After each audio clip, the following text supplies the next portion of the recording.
ಮೇ 20ಕ್ಕೆ ರಾಜ್ಯ ಕಾಂಗ್ರೆಸ್ ಸರ್ಕಾರಕ್ಕೆ 3 ವರ್ಷ ತುಂಬಲಿದೆ. ಈ ಹಿನ್ನೆಲೆಯಲ್ಲಿ ತುಮಕೂರಲ್ಲಿ ಮೇ 20ನೇ ತಾರೀಕು ಸರ್ಕಾರದ ಸಾಧನಾ ಸಮಾವೇಶ ಹಮ್ಮಿಕೊಳ್ಳಲಾಗಿದೆ. ತುಮಕೂರಿನಲ್ಲಿ ಗೃಹ ಸಚಿವ ಡಾಕ್ಟರ್ ಜಿ ಪರಮೇಶ್ವರ್ ಹೇಳಿಕೆಯನ್ನ ಕೊಟ್ಟಿದ್ದಾರೆ. ಸಾಧನಾ ಸಮಾವೇಶದಲ್ಲಿ ಸಿಎಂ ಸಚಿವರು ಭಾಗವಹಿಸುತ್ತಾರೆ. ಕಾರ್ಯಕ್ರಮದಲ್ಲಿ ವಿವಿಧ ಕಾಮಗಾರಿಗಳ ಉದ್ಘಾಟನೆ, ಶಂಕುಸ್ಥಾಪನೆ ಕೂಡ ನೆರವೇರಿಸಲಾಗುತ್ತೆ. 20,000 ಜನರಿಗೆ ಹಕ್ಕು ಪತ್ರ, ನಿವೇಶನ ಪತ್ರ ವಿತರಣೆ ಮಾಡಲಾಗುತ್ತೆ ಅಂತ ತುಮಕೂರಿನಲ್ಲಿ ಗೃಹ ಸಚಿವ ಡಾಕ್ಟರ್ ಜಿ ಪರಮೇಶ್ವರ್ ಹೇಳಿಕೆಯನ್ನ ಕೊಟ್ಟಿದ್ದಾರೆ. ಕೋಇನ್ಸಿಡೆನ್ಸ್ ಆಗಿದೆ ಅಂತ ಹೇಳಿದ್ರೆ, ನಮ್ಮ ಸರ್ಕಾರ ಬಂದು ಮೇ 20ಕ್ಕೆ 3 ವರ್ಷ ಆಗ್ತದೆ. 3 years 3 ವರ್ಷ ಕಂಪ್ಲೀಟ್ ಮಾಡ್ತೇವೆ.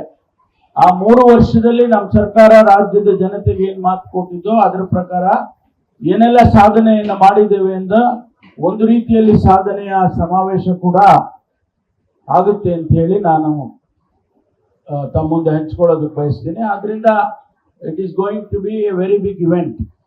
ನಮ್ಮ ಸರ್ಕಾರಕ್ಕೆ ಎಲ್ಲ ಸಚಿವರು ಬರ್ತಾರೆ, ಮುಖ್ಯಮಂತ್ರಿಗಳು, ಡೆಪ್ಯೂಟಿ ಚೀಫ್ ಮಿನಿಸ್ಟರ್ ಮತ್ತು ಎಲ್ಲ ಸಚಿವ ಸಂಪುಟದ ಎಲ್ಲ ಸಚಿವರು